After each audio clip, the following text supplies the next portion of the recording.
کیا 2024 کا یہ رمضان آخری رمضان ہوگا؟ حضرت محمد صلی اللہ علیہ وآلہ وسلم نے اپنی امت کو آنے والے ہر قسم کے فتنوں کے بارے میں آگاہ کیا، آخری رمضان کا بھی بتایا۔ کیا یہ آخری رمضان ہے؟ بہت سی نشانیاں پوری ہو چکی ہیں اور سب سے بڑی نشانی یہ ہے کہ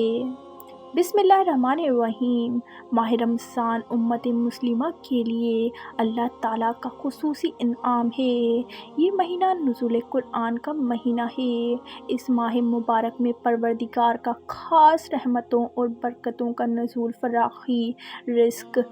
ایک دوسرے کی خیر خواہی اور جنت میں داخل ہونے کے لیے اور جہنم سے نجات حاصل کرنے کے لیے کی جانے والی کاوشوں کا مہینہ ہے۔ آخری کتاب اور شریعت کے نزول کے ساتھ ہی ان حضور صلی اللہ علیہ وآلہ وسلم کو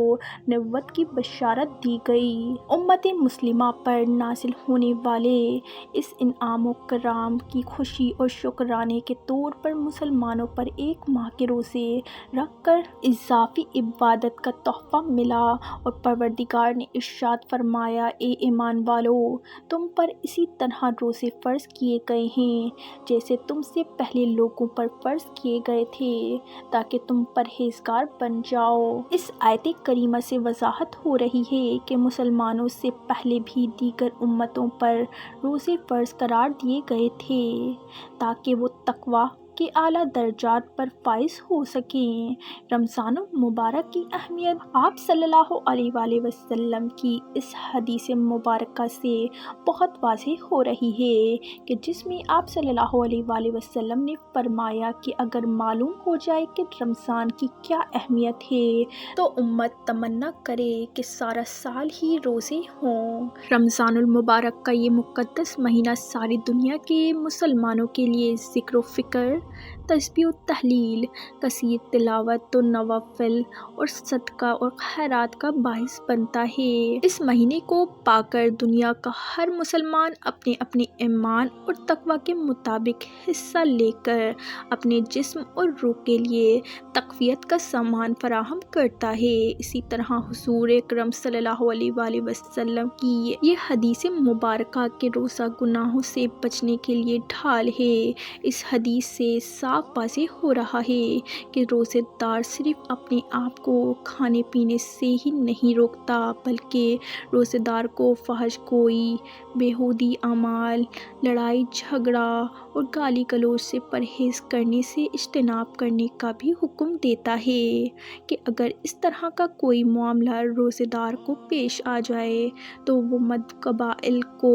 صرف اتنا ہی کہہ دے کہ میں روزے سے ہوں، اور وہ ایک بہت بڑی معاشرتی برائی سے بچ سکے گا، کیونکہ ایک طرف اگر نیک اعمال کرنا باعث اجر و ثواب ہے تو دوسری طرف برائیوں سے بچنا، اپنے آپ کو بچانا بھی انتہائی اہم ہے۔ جیسا کہ رسول اللہ صلی اللہ علیہ وآلہ وسلم کا فرمان مبارک ہے کہ آپ نے صحابہ کرام رضی اللہ تعالیٰ عنہ سے دریافت فرمایا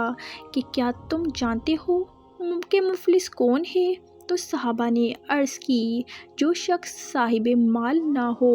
وہ مفلس ہے۔ آپ صلی اللہ علیہ وآلہ وسلم نے فرمایا کہ میری امت کا مفلس وہ ہے کہ جو قیامت کے دن نماز، روزہ اور زکوٰۃ جیسے اعمال اپنے ساتھ لے کر آئے گا، لیکن اگر اس کے ساتھ اس نے کسی کو گالی دی ہوگی، کسی پر کوئی تہمت لگائی ہوگی، کسی کا ناحق مال کھایا ہو یا کسی کو ناحق قتل کیا ہو تو اس کی نیکیاں مظلوموں میں تقسیم کر دی جائیں گی، اور اگر اس کی تمام نیکیاں ختم ہو جائیں گی تو اس مظلوم کے گناہ اس کے نامہ اعمال میں ڈال دیے جائیں گے۔ اسی طرح روزے کی فضیلت کے حوالے سے حضرت ابن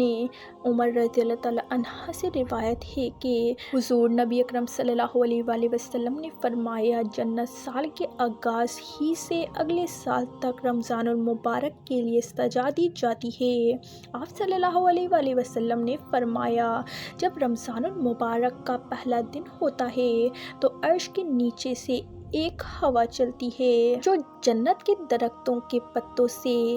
حور عین پر پھیل جاتی ہے، بس وہ حور عین یہ دعا مانگتی ہیں، اے اللہ ہمارے لیے اپنے بندوں میں ایسے شوہر بنا جن سے ہماری آنکھیں ٹھنڈی ہوں اور ہم سے ان کی آنکھیں ٹھنڈی ہوں۔ قرآن مجید میں اللہ تبارک و تعالیٰ نے روزے کا حکم دیتے ہوئے فرمایا، یعنی تم پر روزے فرض کیے جاتے ہیں شاید کہ تم متقی اور پرہیزگار بن جاؤ۔ یہاں پر یہ نہیں فرمایا کہ اس سے تم یقیناً متقی اور پرہیزگار بن جاؤ گے۔ اس آیت سے واضح ہو رہا ہے کہ روزے کا نتیجہ تو آدمی کی سمجھ بوجھ اور اس کے ارادے پر منحصر ہے، نہ کہ صرف روزہ رکھ لینے سے، اور جب تک انسان روزے کے اصل مقصد کو حاصل نہیں کر لیتا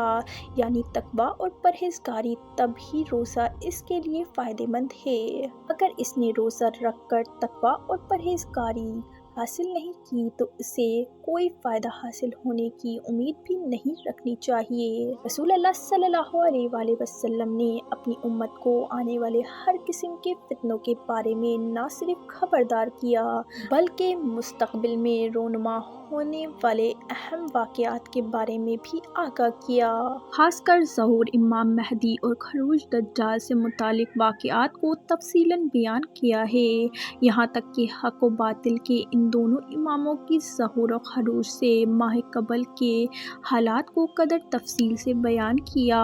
اور کچھ نشانیاں خصوصی طور سے بیان کی تاکہ کسی ان پڑھ جاہل مسلمان کو بھی حق و باطل کی پہچان میں کسی قسم کا شک و شبہ نہ رہے۔ اسی طرح حضرت امام مہدی کے ظہور سے متعلق بیان کی گئی احادیث کے بارے میں اسلاف کا یہ طریقہ چل رہا ہے کہ وہ اس کے متعلق نشانیوں کو ہمیشہ اپنے سامنے رکھتے تاکہ حضرت امام مہدی کے ظہور کے وقت حق و باطل کے درمیان ہونے والے معرکے میں وہ حق کے ساتھ کھڑے ہوں اور باطل ان کو دھوکہ نہ دے سکے۔ حضرت امام مہدی کے ظہور سے قبل قریب ترین نشانیوں میں سے ایک نشانی رمضان المبارک میں ایک زوردار آواز سنائی دینا ہے، چاہے وہ چیخ کی صورت میں ہو یا دھماکے کی صورت میں۔ نفس رمضان کی رات یعنی 15ویں شب کو ہوگا اور وہ جمعے کی شب ہو۔ اسی طرح اس رمضان میں سورج گرہن کا ہونا، آسمان پر ستون کی مانند کسی چیز کا روشن ہونا، اور سب سے بڑھ کر اس رمضان میں ملک شام میں صفیانی کی جانب سے مسلمانوں کا قتل عام کرنا وغیرہ۔ رسول اللہ صلی اللہ علیہ وآلہ وسلم نے فرمایا، رمضان میں ایک زبردست آواز آئے گی۔ صحابہ کرام رضوان اللہ علیہم اجمعین نے پوچھا، یا رسول اللہ صلی اللہ علیہ وآلہ وسلم، آواز رمضان کے اول میں ہوگی، درمیان میں ہوگی یا پھر آخر میں؟ آپ صلی اللہ علیہ وآلہ وسلم نے فرمایا، نفس رمضان میں، جب نفس رمضان میں جمعے کی رات ہوگی تو آسمان سے ایک زوردار آواز آئے گی جس سے 70,000 لوگ بے ہوش ہو جائیں گے اور 70,000 اندھے ہو جائیں گے اور 70,000 بہرے ہو جائیں گے۔ ایک اور روایت کے مطابق 70,000 راستہ بھٹک جائیں گے اور 70,000 لڑکیوں کی وقارت زائل ہو جائے۔ صحابہ کرام رضی اللہ تعالیٰ عنہ نے دریافت کیا، یا رسول اللہ صلی اللہ علیہ وآلہ وسلم، تو آپ کی امت میں سے اس آواز سے کون محفوظ رہے گا؟ رسول اللہ صلی اللہ علیہ وآلہ وسلم نے فرمایا، جو اس وقت اپنے گھروں میں رہے اور سجدوں میں گر کر پناہ مانگے اور زور زور سے تکبیریں کہے۔ پھر اس کے بعد ایک اور آواز آئے گی، پہلی آواز حضرت جبرائیل علیہ السلام کی ہوگی اور دوسری آواز شیطان کی ہوگی۔ پھر فرمایا کہ واقعات کی ترتیب یہ ہوگی کہ آواز رمضان میں ہوگی، دراصل جنگ کی گنگرج یا شور شرابہ ہوگا جو کہ شوال کے مہینے میں ہوگی، اور ذی القعدہ میں قبائل عرب بغاوت کرے گی اور ذی الحج میں حاجیوں کو لوٹا جائے گا۔ رہا محرم کا مہینہ، محرم کا ابتدائی حصہ میری امت کے لیے آزمائش ہے، اس کا آخری حصہ میری امت کے لیے نجات ہے۔ اس دن وہ سواری بما کجاوے کے جس پر سوار ہو کر مسلمان نجات پائے گا، اس کے لیے 1,00,000 سے زیادہ قیمت والے اس مکان سے بہتر ہوگی جہاں کھیل و تفریح کا سامان ہوگا۔ رسول اللہ صلی اللہ علیہ وآلہ وسلم نے فرمایا، رمضان میں ایک آواز سنائی دے گی، شوال میں شور شرابہ ہوگا اور ذی القعدہ میں قبائل کی باہمی کشمکش۔ اس سال حاجیوں کو لوٹا جائے گا اور منع میں بڑا کشت و خون ہوگا، بہت سے لوگ قتل کیے جائیں گے۔ وہاں اس وقت خون ریزی ہوگی جبکہ وہ جمرہ عقبہ میں ہوں گے، اور محرم میں ایک ندا دینے والا آسمان سے ندا دے گا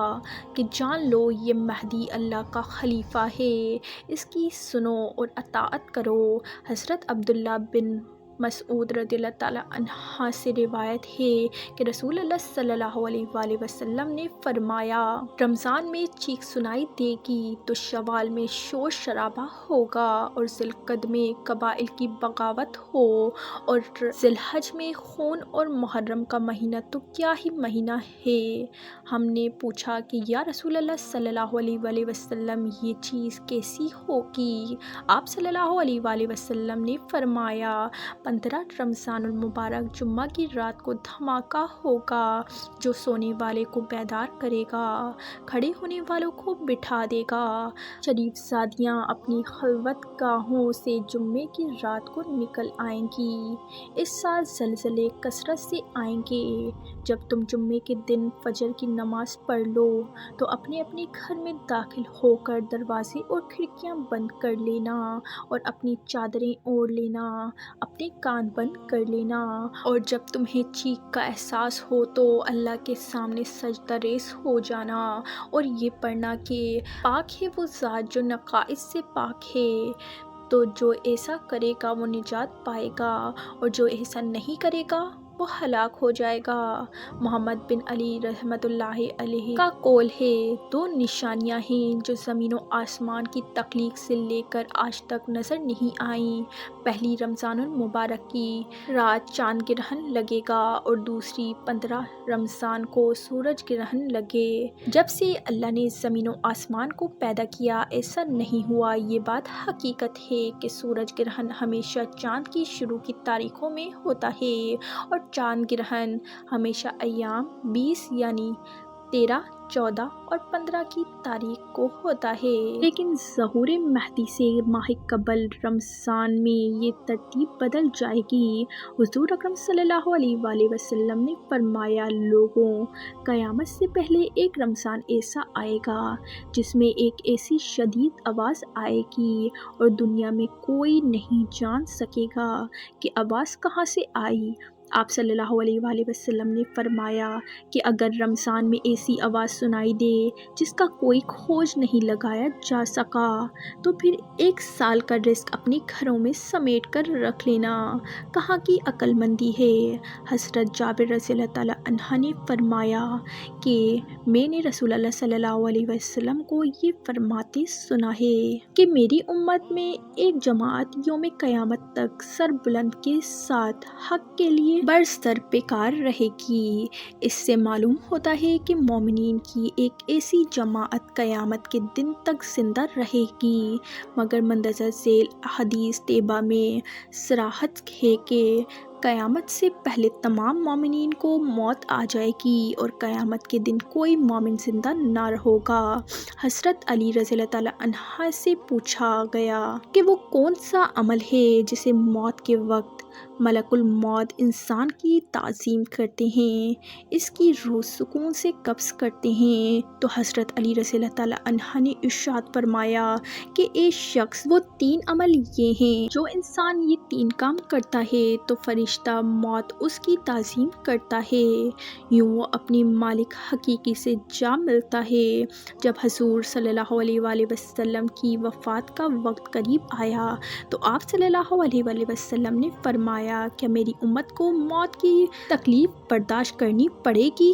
تو فرشتے نے کہا جی ہاں کرنی پڑے گی۔ آپ صلی اللہ علیہ وسلم کی آنکھیں مبارک سے آنسو جاری ہو گئے تو اللہ تبارک و تعالیٰ نے فرمایا اے محمد صلی اللہ علیہ وآلہ وسلم، آپ کی امت اگر ہر نماز کے بعد آیت الکرسی پڑھے گی تو موت کے وقت اس کا ایک پاؤں دنیا میں ہوگا اور دوسرا جنت میں ہوگا۔ حضرت سیدنا ابو امیمہ رضی اللہ تعالیٰ عنہ فرماتے ہیں کہ رسول اللہ صلی اللہ علیہ وآلہ وسلم نے فرمایا جو شخص ہر فرض نماز کے بعد آیت الکرسی پڑھے گا تو اس کو جنت میں داخل ہونے سے موت کے سوا کوئی چیز نہیں روک سکتی۔ ام المومنین سیدنا عائشہ رضی اللہ تعالیٰ عنہا فرماتی ہیں کہ میں نے نبی کریم صلی اللہ علیہ وسلم کو دیکھا کہ جب آپ صلی اللہ علیہ وآلہ وسلم سکرات الموت میں مبتلا تھے تو آپ علیہ السلام کے پاس پانی کا پیالہ رکھا تھا جس میں پانی تھا۔ آپ صلی اللہ علیہ وسلم پیالے میں اپنا ہاتھ ڈبوتے، اپنے چہرے مبارک پر پھیرتے اور یوں فرماتے کہ اللہ موت کی سختی دور کرنے کے ساتھ میری مدد فرما۔ اللہ رب العزت ہمیں بھی موت کی سختی سے محفوظ فرمائے، آمین۔